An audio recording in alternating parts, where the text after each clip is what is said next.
Okay, this is a demo of GitHub. We're going to review GitHub as a collaboration tool set that is typical of the kind of tool set in use by open source communities. Before we get to the web-based GitHub, let's first look at the background of GitHub and Git. GitHub serves many purposes, including version control. It is also a repository that has backup and recovery. But one of the most important functions of GitHub is that it makes collaboration in the open source community much easier. GitHub was originally developed by Linus Torvalds, the originator of the Linux operating system. It is available as a download for version control and as a local repository, in addition to being available online. Obviously, the online version enables a much wider collaboration, but the two can be integrated. So there is a version available to download for local use, for use as a version control system and also as a repository. And then there is the online version accessible through the web.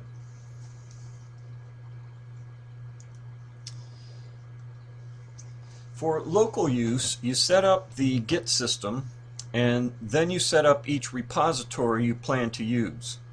So you download and install Git, and then you set up the Git system and then add repositories to that system and then add projects to those repositories.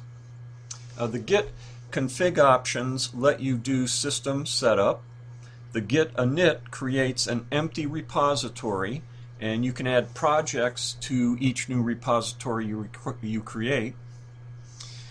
In a specific repository project, you can add files with the git add command, and they're initially added your files to a staging area, and then you would use the git commit to permanently add them to your project and move them from the staging area into your project. So that was a quick overview of the Git system, and now we'll take a look at its implementation on the web as an online system, and that's GitHub.com.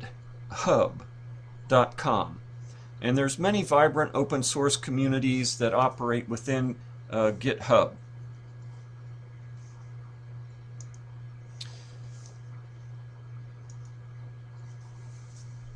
So you go to GitHub and log in. It's good to create an account, obviously. And then you would, in the search box, look for a particular community that you're interested in. Let's look at Ruby on Rails. So I'll type in Rails, hit enter, and we find that there's a lot of different communities out there that are doing things. Some projects with Rails. We're going to look at the Ruby on Rails project or community. So I'll click on this link, and it takes us to the online community for the Ruby on Rails product, which is a major up-and-coming software development environment framework that is very popular and growing extremely quickly in terms of its use. So GitHub offers an open source community like the Ruby on Rails community, a comprehensive set of asynchronous collaboration tools, discussion boards, electronic document management systems that have managed document repositories, software version control, member boards, error reporting, and we'll go over a few of these right now. So we'll take a look at the issues log, and this is where people would report issues that they have with Ruby on Rails. So we can click on one and take a look. And here's an individual that is running Ruby on Rails, and he's getting a production error. Happens apparently quite frequently, 10 times a week. He's got a screen capture of some of the information, and it shows where it's in a select for his database. Some of the this is a fairly new one, and so some of the community members are now chiming in, and they'll work to eventually help resolve this particular issue. And you can see there's a number of issues out there for Ruby on Rails. But it's a handy place for people to keep tabs on what's going on with problems that others are having, and report problems that they're having, and work with individuals to get fixes for those problems. Okay, so and you can look at the issues. You can filter them, just your issues that you've reported, everything that has been assigned to you to fix, everything that mentions you, variety of different approaches you can use to filter. You can look by assignee and labels, author. So it's a good issue reporting system.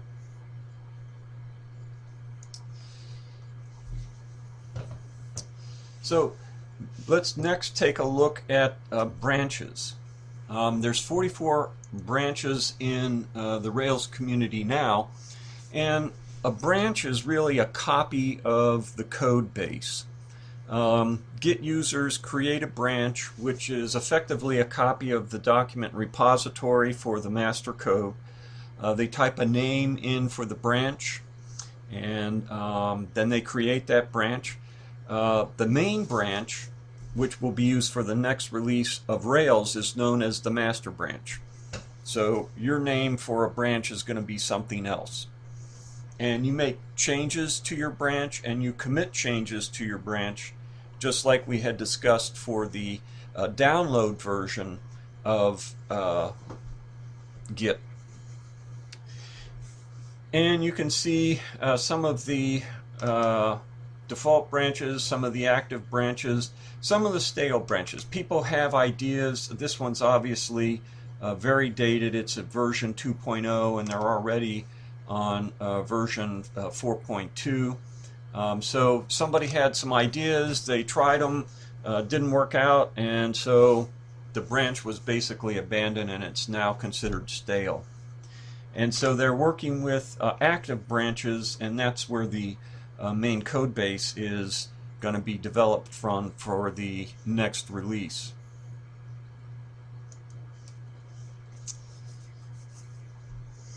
Of course, you make changes to your branch, and then you commit those changes to your branch, and the commits are here, and you can see the type of actions that other people are taking, and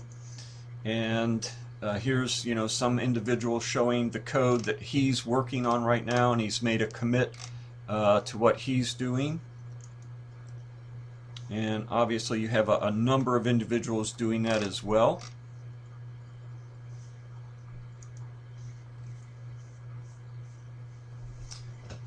Pull requests over here on the right side let you tell others about changes you've pushed to a repository on GitHub. And then once you send a pull request, interested parties can review the set of changes, discuss potential modifications, and even push follow-up commits if necessary. So we can take a look at some of the pulls.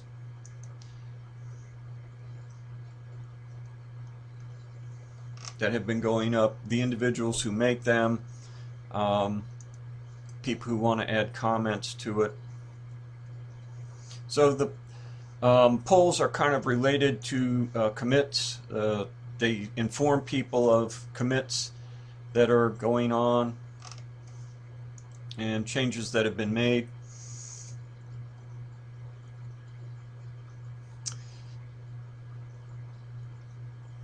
So once you've made your changes, you think you're ready to go, then you test, others test, and then you merge your branch into the master branch, and your changes, obviously if approved, become part of the main master branch that's going to be the next published version of Ruby on Rails. You also have something here to show contributors. So the Ruby on Rails project has some 2,500 odd contributors, and you can see how active they have been in their use of the Rails community and making commits and code changes and polls and so on. So here's the overall activity level for Ruby on Rails, and you can see the peaks are when they're probably getting close to major releases, and then below the overall activity you have a list of individuals and their activities for adding to the Ruby on Rails product. This is a worldwide group of folks all collaborating on the web using GitHub as a set of collaboration tools.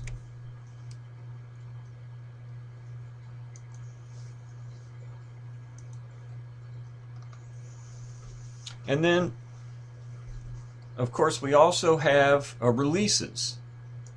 So they've got 249 various releases that you can download.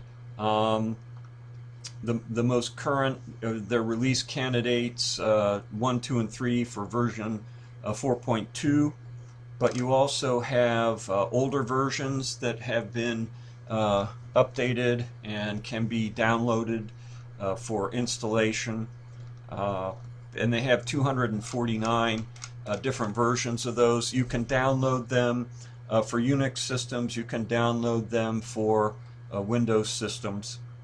So here's kind of a code repository for download by people in the community, and also just interested users. I downloaded a lot of material from here. I haven't been an active contributor, but I did use Ruby on Rails for several projects I did about 2 years ago.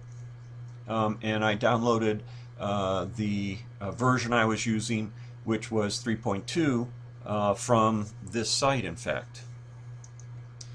There's also something known as GitHub narratives, and that's where if you pick on a particular topic, like say Action Mailer and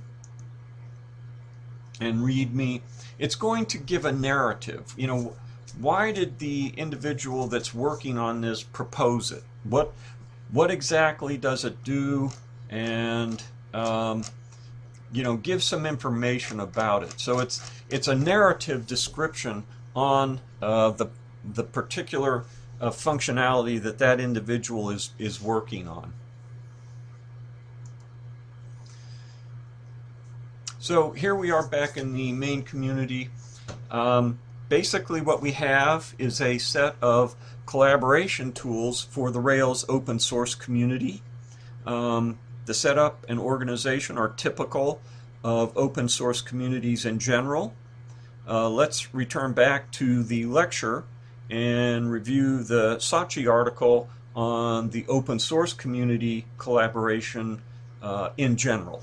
I just wanted to give you an overview of a specific community, the Ruby on Rails community, because you'll see that Saatchi starts talking about a lot of these functional features in his review of a wide range of open source communities.